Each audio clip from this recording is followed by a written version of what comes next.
ஒன்றிய அரசை கண்டித்து திருவாரூர் மாவட்ட திமுக சார்பில் கண்டன பொதுக்கூட்டம். இந்தி எதிர்ப்பு போராட்டம் 1938 தொடங்கிய போராட்டம். அன்று தொடங்கிய போர் இன்று வரை முடிவுக்கு வரவில்லை. தலைமை கழக பேச்சாளர் திருப்பூர் மனோகர் பாபு பேச்சு.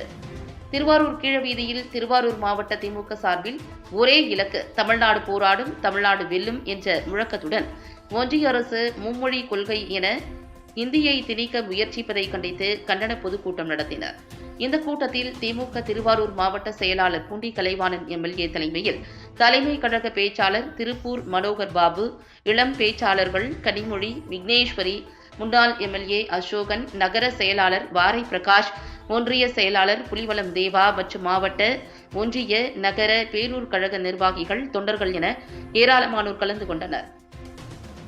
ஹிந்தி மொழியை திணிக்க முயற்சிக்கும் ஒன்றிய அரசை கண்டித்து நடைபெற்ற இந்த பொதுக்கூட்டத்தில் மும்மொழி கொள்கைக்கு எதிரான துண்டு பிரசுரங்களை வழங்கி தமிழ்நாட்டின் நலனையும் எதிர்காலத்தையும் யாருக்காகவும் விட்டுக் கொடுக்க மாட்டோம் என உறுதிமொழி ஏற்றனர்.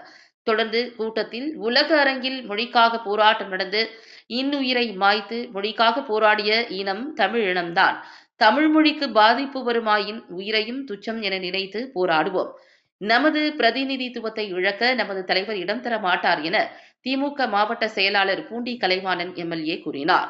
தொடர்ந்து 1938 14 வயதில் இந்தியை விரட்டுவோம் என இந்த நகரத்தில் துண்டறிக்கையை வீசிய கலைஞர் பிறந்த மண் இந்த மண். இந்தி எதிர்ப்பு போராட்டம் 1938 தொடங்கிய போராட்டம். திருப்பூர் மொகைதீன் தலைமையில் தந்தை பெரியார், சோமசுந்தரம், பாரதி உட்பட சென்னை கோட்டையை நோக்கி வேண்டாம் ஹிந்தி என்ற ஊர்வல பயணத்தை தொடங்கினார்கள். அன்று தொடங்கிய போர் இன்று வரை முடிவுக்கு வரவில்லை என்று தலைமை கழக பேச்சாளர் திருப்பூர் மனோகர் பாபு கூறினார்.